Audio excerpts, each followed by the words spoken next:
already introduced him as the mayor, now I'll introduce him as the city manager, but our illustrious city manager, Scott Ochoa, comes from the city of Monrovia. He's a resident of Glendale. He's been our city manager for 5.5 years.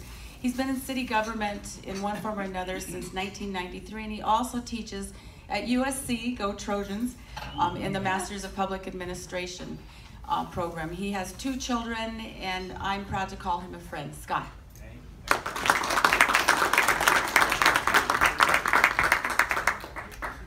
Good morning, everybody. Good morning. So nice to see you all. So many familiar and friendly faces. If you do want to pay fines, I know a place where you can do it. It'll go to the Rotary Foundation. I am pleased and honored to be able to spend a little bit of time with you. And as I've gone around and talked to different groups over the last 5.5 years, it's like dog years. It just keeps on going by faster and faster and faster. I find that more people would rather ask questions than hear me drone on about a handful of things. However, being in government, I am going to drone on just a little bit. And then certainly tap dance for you on any questions that you might have. And really what I'd like to convey to you are the basic themes of what you're seeing in both this last year's budget. We look at it generally in kind of 2-year increments as we move through with the city's spending plan. So to the extent that what you fund is ultimately a function of what you prioritize, I can tell you that for the $200 million general fund, for the $832 million total city budget, the 5 things that really are kind of the hallmarks would have to be revolving around security, sustainability, quality of life, value, and believe it or not, optimism. As crazy as the world is, as crazy as things can be, I think you find woven into the document, into all 13 of the line departments, actually 14 of the line departments now, and I'll talk about that in just a second, is this notion that, as Archimedes said, give me a place to stand on and I will move the world. And so to the extent this is our little corner, this is our place to stand on, and we are trying to move that world. When you think of safety and security, it is a constant challenge.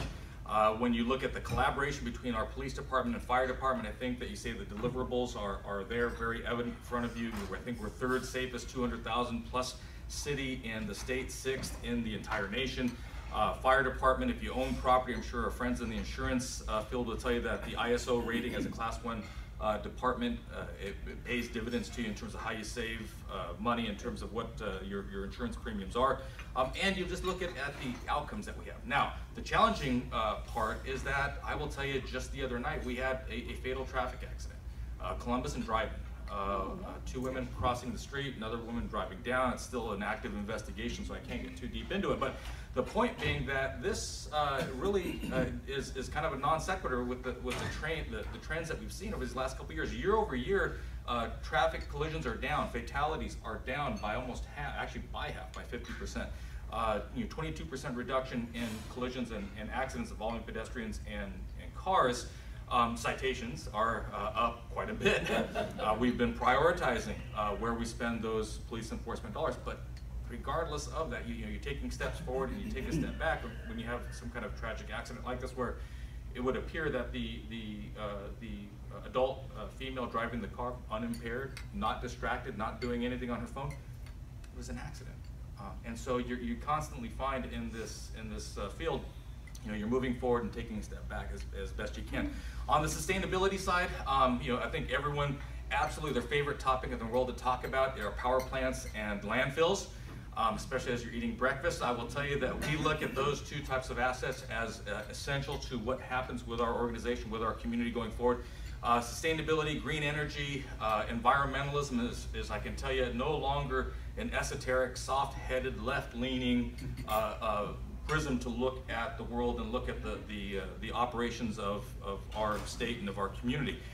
Increasingly, in fact, it's now become de facto. It's the law. We have to look at renewable energy. We have to look at means of making sure that carbon footprint is shrinking. And I think when you look at the plan to repower Grayson Power Plant, what it is now, 1940s technology, that if it's being held together with baling wire and chewing gum. We should have replaced it 20 years ago, didn't replace it 20 years ago. I guess we could feel good about having worn it out and used it up. But at some point, even as we move towards a renewable future where we will have 100% renewable energy smoothed over on the margins, as it were, through solar and geothermal and wind, and probably using batteries to smooth it all out. that's still 25, 30 years away. It'll accelerate, I'm sure, through technology, but even with technology, probably 20 years away. Think about your businesses, think about your homes, think about the inconvenience that comes along when you don't see it so much in Glendale, but if you go across the river into the evil empire, they have a number of blackouts and they last a little bit of time, and how disruptive that is. People say that they don't mind that kind of disruption in the name of progress until it disrupts them. So the idea for us is building that bridge going forward. On the landfill, same thing. We do know that we have to do something with respect to organic waste, green waste, food waste. What do we do with it? Because if you care about the environment, sending it out to Victorville or sending it out to Antelope Valley is actually less beneficial for the environment than taking it to Shoal, running it through an anaerobic digester where we already are generating methane gas there that we are using to generate electricity, true renewable energy. Well, if you mix in nice, clean, organic, green, brown, and brown meaning trees, not anything else, and food waste, we actually can get a cleaner burning, higher BTU methane that we then use to still generate more electricity. So all part of a plan for us to be able to demonstrate the value in sustainability. By way of quality of life, I know this is a sore subject for a lot of folks. We are overbuilt. We've been overbuilt since the 1980s. And everyone says, well, we should do something about that, but don't take my house, or don't go and interrupt my investment in an apartment building or in my neighborhood or anything else.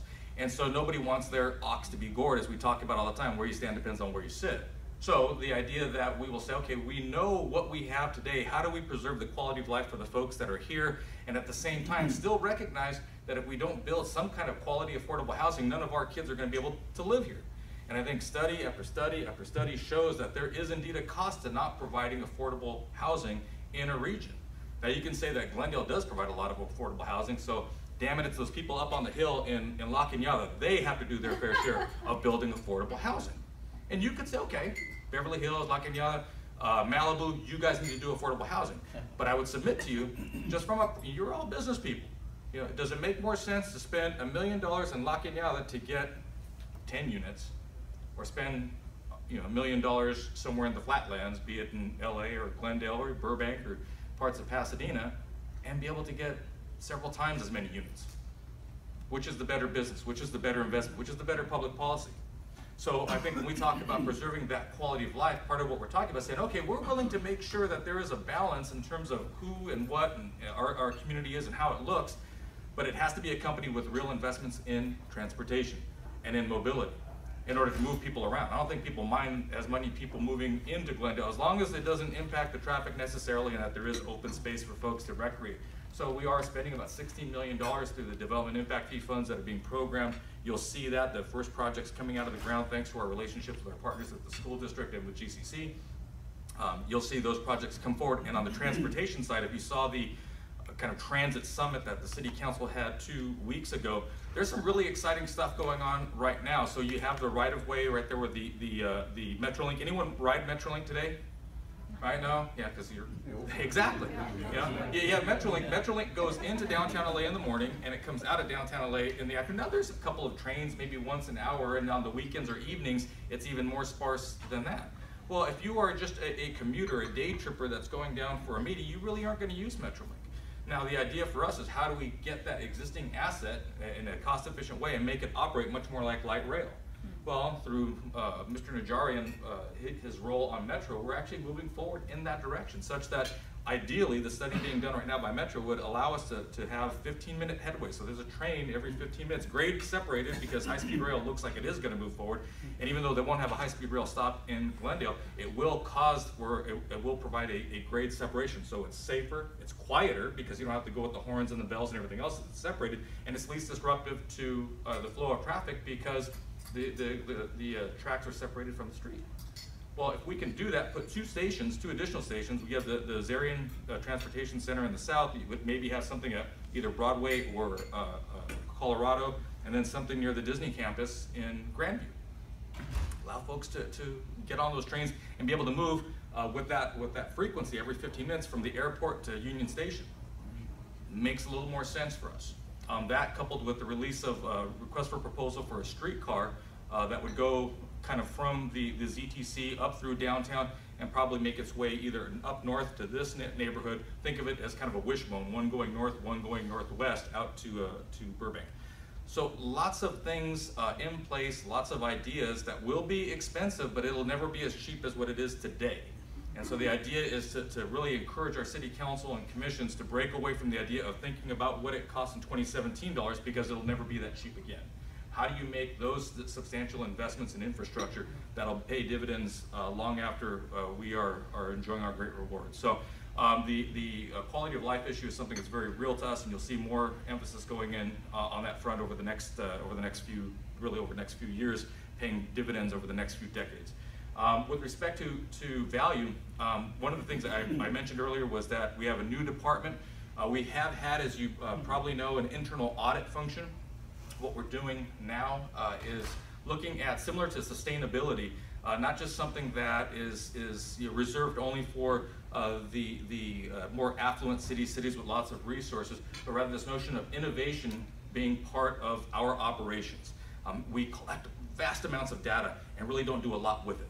So if we have a department that does all the internal audit stuff, that diagnoses what problems are, diagnoses where there are weaknesses, where there are liabilities, but then as an auditor, you stop. Your job as an auditor is to say, hey, these are the problems, but turn it over to what amounts to an in-house consultancy that then says, all right, here's how I will help you get from here to their department, whatever line department that is, understanding that most of these departments have been cut back to levels that they haven't seen since the early 2000s. I mean, we're at 1537 full-time equivalent bodies. In 2006, we were at 2,000 full-time equivalent bodies. I don't see us ever getting to the other side of 1,600. So what does that mean? That the organization is going to remain as flat as what it is now, and we have to try to wring out as much productivity as we possibly can. How do you do that? By changing the game a little bit. This isn't so much about trying to get a candle to burn a little brighter, it's about getting to a light bulb. And I think if we can make that transition by getting our departments, especially those departments that have been doing things the same way for so long, that we can actually have that innovation, that revolution. I will tell you that the police department, as an example, probably our largest, our most well-funded general fund department, they do innovative things just as a matter of course. They do them with the fire department. We're all the beneficiaries of that, with the TAC medical program, the DNA lab. We have had some, this past 2 weeks, some amazing arrests because of the DNA lab that we have. Lots of things that we do, very innovative, but I will tell you that we aren't doing a whole lot of innovative stuff on some of our internal service departments, because we've always done it that way, and because those departments are really as bare to the bones as possible. So how do we equalize that notion of innovation and performance management, performance measurement?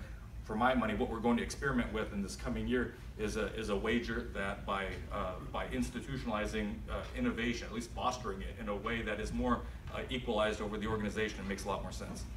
Value is important to us. I think value is important to you, and I think that's the theme that we're driving towards. That last notion, again, I'll end with it and open up for any kind of questions you have, is this idea of optimism. I mean, we are the 4th largest city in LA County, the most populous county in the entire nation.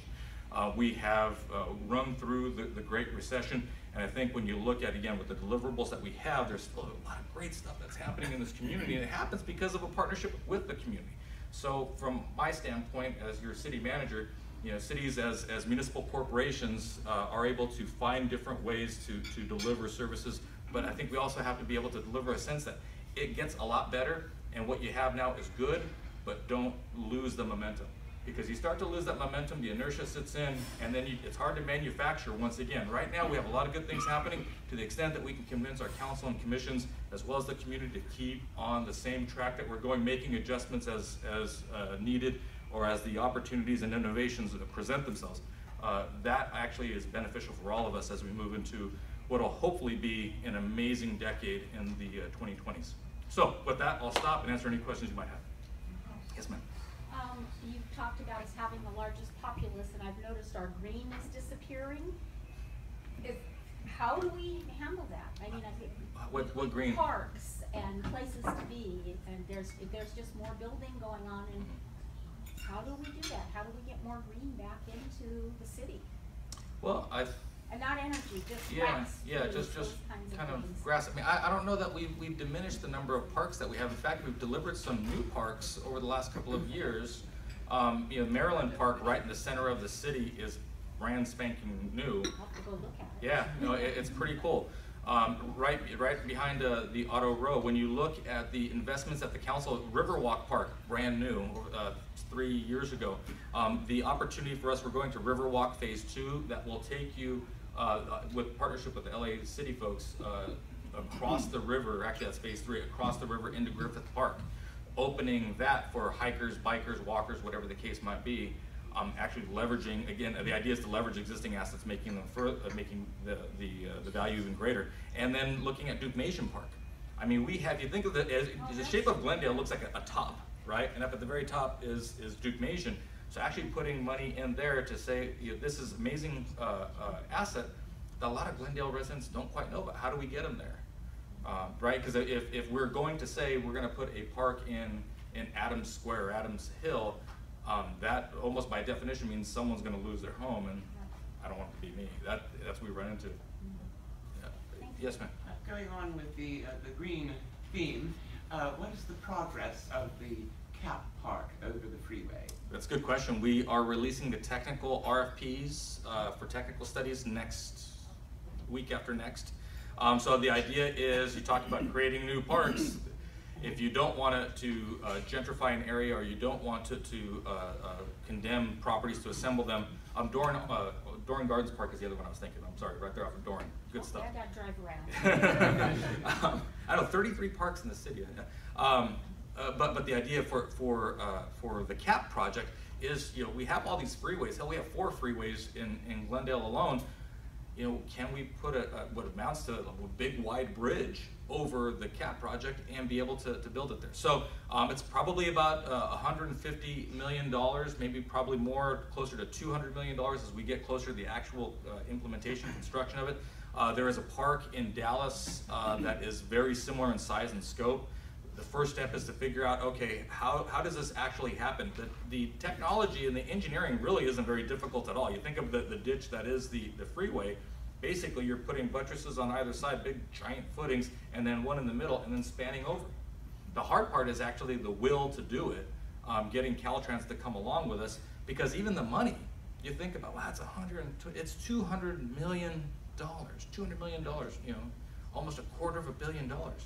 Hell, Rick Caruso's got $500 million invested down at Colorado and Brand. Right. Everything starts to come back into focus if we think about it in a longer term perspective. First step is the RFPs for technical studies. Those go out this week. I'm guessing that probably by early next year we'll be able to take the next step and have the council say yes, move forward with the funding plan. And that funding plan will probably be a combination of state, federal money, probably the introduction of an infrastructure financing district, such that you put a pin in a map, draw a radius around it, and say those properties within that area are going to benefit from that particular investment. Now, if you own property immediately around the site for the CAP project, don't worry. To the extent that your property taxes go up, it's only a function of your property value. The idea behind the infrastructure financing district is a lot like redevelopment. The incremental growth above whatever that base year is, that flows to the city to pay for debt service, to bond a revenue stream that ultimately pays for a big chunk of that park. The point being that instead of it going to the city's general fund, or we have to do some cost sharing with the district or the GCC folks, instead of it going there, it flows to this other location. And so it's just that incremental chunk, and over time the incremental chunk grows pretty significantly, but not because we're raising your taxes, but because the value of the property is going up. Rick? So, a little different topic, but Glendale does a great job with our homeless situation here, but always do better. Is any of that Measure H money, is that appearing at all, or do you see that coming our way? That's a good question, because part of it is the LA City is getting a huge chunk because they have a huge homeless population. We have a relatively small homeless population, so we get a relatively small chunk. What we're seeing right now is we probably will end up getting several $100,000, maybe a few $100,000, which you go really out of that amount, and especially out of the amount that Glendale generates as a major generator of sales tax dollars, doesn't seem equitable. We keep reminding the council, this isn't about your fair share, because that fair share ties directly back to how many homeless folks you have. What I think you're more likely to see is an infusion of those dollars on a regional basis to folks like Ascensia through LASA, because they'll cover the service planning area that'll go from the East Valley to Northeast LA, and we're kind of in the middle of that. So the region will get that fair share. Glendale won't necessarily get that fair share. especially if you think we're only going to get, say, $250,000, $300,000, but you get all the reporting requirements to go along with it. There is a good chance that folks in our community services and parks department say, it's not worth the headache, get that money over to some of the regional players and they will provide that level of service.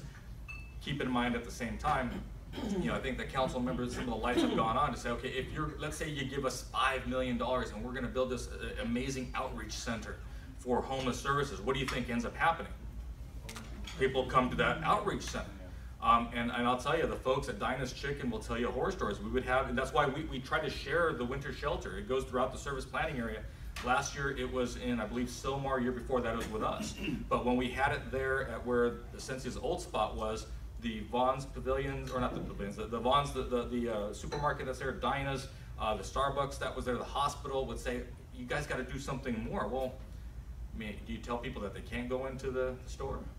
You don't, you can't. So it's kind of troublesome. I think what you'll end up seeing are probably larger investments on a more regional basis. But I don't know that Glendale has to sit there and say, I need to have mine because of everything that comes along with it. Yes, sir.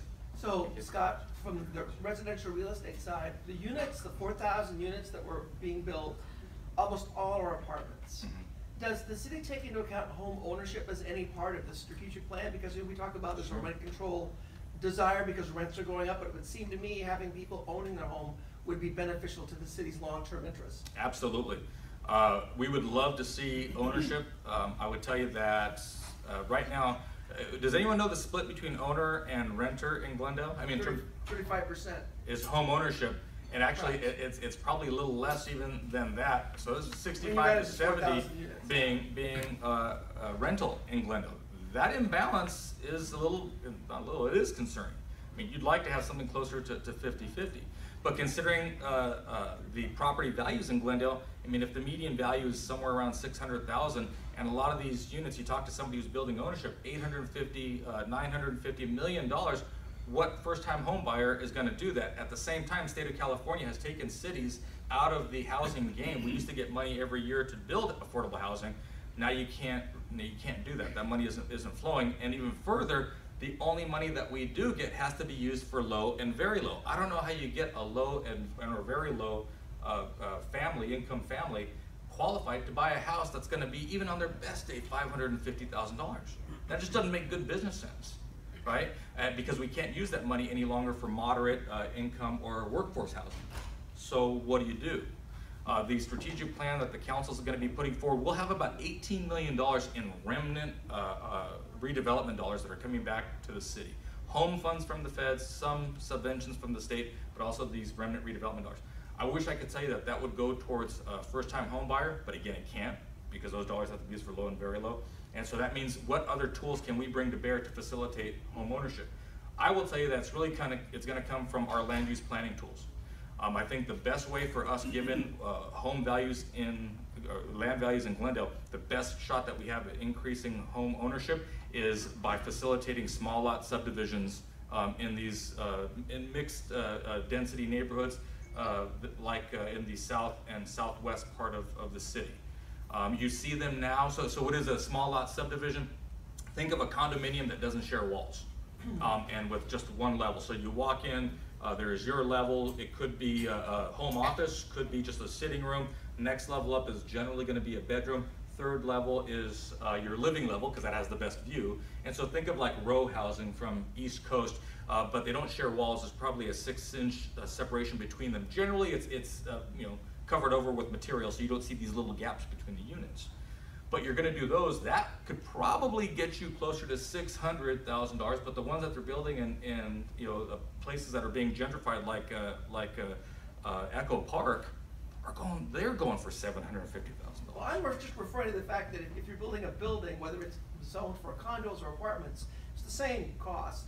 And the fact that I think 2 out of the 2 developments, I believe, are condos out of all the 4,000. I believe that's correct. That's probably right, but keep in mind too, a lot of the other ones, maybe half of them have a condo map recorded underneath them. So at a certain point when the cap rates change, they're going to say, okay, now I'll start to sell it off. But they don't want the insurance headaches that'll come along with a condo association, and they don't want the liability for those first 10 years, right? And in the downtown, land values being what they are, it almost doesn't make any kind of sense unless you're going to go up And there's a couple, just full disclosure, you go, that guy was here and he didn't tell us about it. There's a couple projects, we saw this lull over the last maybe 9 months, especially as you heard those drum beats along the river, people saying, you know, no more development, we're tired of development. Things really kind of ebbed. You know, change in administration, people want to see where the market's going, see if those units are being absorbed, and about 85 to 90% of them have been absorbed.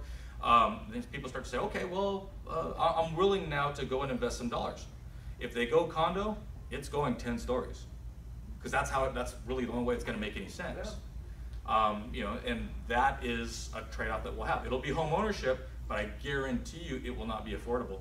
I mean, if you figure out the door, that unit's going to cost, you know, $250,000 to permit, and to get all your entitlements, and your soft costs is going to be another $550,000 to construct with the full amenity package and nice finishes and everything else. Well, shit, at that point, you're $800,000 out the door. If you're going to have a developer make a premium on it, they're going to sell it for $900,000. You know, it's like, you know, who's on first? We're back at third base. You know, so for us to do true affordable housing, workforce housing, it'll be subsidized by the city, number one, and two, if it's going to be owner occupied, the only thing I can think of is small lot subdivision, to give somebody a postage stamp piece of property that is theirs, and not even make it condo. Brave new world. Yes, sir. You guys have done a good job from, 10 years ago, I heard, you know, we were a 9 to 5 city, and the push was to get it to 9 to 10, 9 to 11. I can personally tell you that there are at least 7 bartenders that I am supporting. What can you tell us that you have coming in restaurant-wise, entertainment-wise? Because there seems to be, in the commercial spaces, some things popping up. You do have a few things. I wish I was totally at liberty to describe them. But the ones that you know about, the ones I certainly can describe are for example, the Lemley is now, the shelf for the Lemley Lofts is up, the theater will be restored, and then Panda Inn will be going back. If you think of that stretch of Maryland where that was really rather dead, and the council is evaluating what to do. Do they want to keep it closed off the way it is, or do they want to return to have drive-through traffic, but maybe a larger kind of patio area in front of the west side of the street, where you'll see we're working on a couple of a jazz club, tap room, cigar club at that location. Keep in mind that 2-block stretch from the library up to California, the Arts and Entertainment District. You are allowed you don't even need a CUP for alcohol. It's programmed into the zoning for the location. So we want that to be kind of the jumping scene for everything. We talk about the 18-hour day, early morning to late at night. That's where you'll see some of those things go forward. We have a short list of people that we're talking to now. On the other parts, I think what you're seeing is a big investment in hotels, and the hotels kind of breed this notion of it's going to largely be kind of tap rooms, bars, and restaurants. More along the lines, anyone been to Bakari at the Americana? Kind of open air and that type of really jumping loud scene. You'll see more of that, and I think you'll see that increasingly in the San Fernando corridor, where you have a lot of the industrial mixed use. We have had an infusion of folks that are doing brewing in town, not just Glendale. I think it's the phenomenon throughout Southland. But you have the Brew Yard folks, you have Pacific Plate, you have Paper Bag Brewery coming in, and you have another one that has a weird funky name that I can never remember, all going into that corridor. And those will be, they're interesting. They attract a lot of the folks that are in the market right now that are working here in Glendale. A lot of entertainment folks working here. I would tell you that just confidentially, we probably have more people working for Disney in Glendale than they do in Burbank. And that's unique. A lot of folks are coming to Glendale both for the tech as well as the entertainment and the old finance, insurance, real estate stuff. Up in Montrose, it's a little bit more difficult because the merchants up there's a love-hate between the merchants and their landlords. And so bringing in, not even a national tenant, we know that's taboo, but trying to facilitate other tenants to come in, it's an interesting relationship to say the least. Because the landlords want it, the merchants don't, but at the same time the merchants say, but we want something different, just kind of the same. And so we say, okay, well, you guys figure it out. I got 99 problems and that's not one of them. Yes, sir. Anything happening with the development by the LA River, San Fernando Doran kind of? San Fernando Doran. Like with they're talking about something, the Frank Lloyd Wright thing, or, I mean, for the LA River? The bridge? Yeah, so yeah, the Phase 3 bridge, Laura Friedman, a former council member, she's up in Sacramento now. She's trying to bring back $20 million for the bridge that would span the river. And if you haven't seen the rendering, it is on the website. If you type in on the search Riverwalk Bridge, very lovely bridge that goes over the river is what's been designed. It is expensive, but that plan is very much alive, and it looks like she may be, I don't want to jinx it, she may be close to getting those dollars. The other element there is Riverwalk Phase 2 is to cross over the wash, because you think of Riverwalk right now kind of ends at that wash, the Verdugo Wash, to span over that and get you into that part of Atwater. And then as the train tracks get grade separated and Doran gets closed at some point, they want a pedestrian bridge that will go over San Fernando. So those things probably happen sooner than the actual train coming through, the high-speed rail train. But I will tell you, high-speed rail is going through their environmental document. Will be out later this year, and they're moving through their process in 2018. So they are moving forward. Cap and trade got extended, and they're trying to sprint to the end of Jerry Brown's term because he's the major champion for it. So you'll see that accelerate, no pun intended. All right. Thank you all very much. It's wonderful to see you. Please, you know where to find me. Give me a holler. Monthly newsletter that goes out. I do. My missives that I send out that I often get criticized So for. But it's a great resource of information if you I want like to to think know so. about. Yeah. Letter from you. It's And great. if you look at it, I'm in the process of changing the picture. That's there. So. But this is just a little something from our club. You can either keep it. Of course I'll you keep can give it. it to your wife. But it's a bracelet that's made from all plastics recyclable by a woman across the globe. And basically it's a reminder that you're here today. You made a difference in our lives today. The work that you do is not just work for us in the city, but it really impacts a lot of people around the world. And by the fact that you were here today, a woman is helping get her family out of poverty. So that's what that reminder Thank you is. very much. That's very And nice. because you're, Oh, more? well, yes, I think that you should have a good as the new cool Alex theater pin, because you're Put that on today, huh? I was gonna say, I was waiting for this one. So that's our pin for the year, and wanted When to are you make gonna sure have that me you over did there at that. the Alex to do my one-man Hamlet? Yeah, we're booked. Thank you very much. Thank you, folks.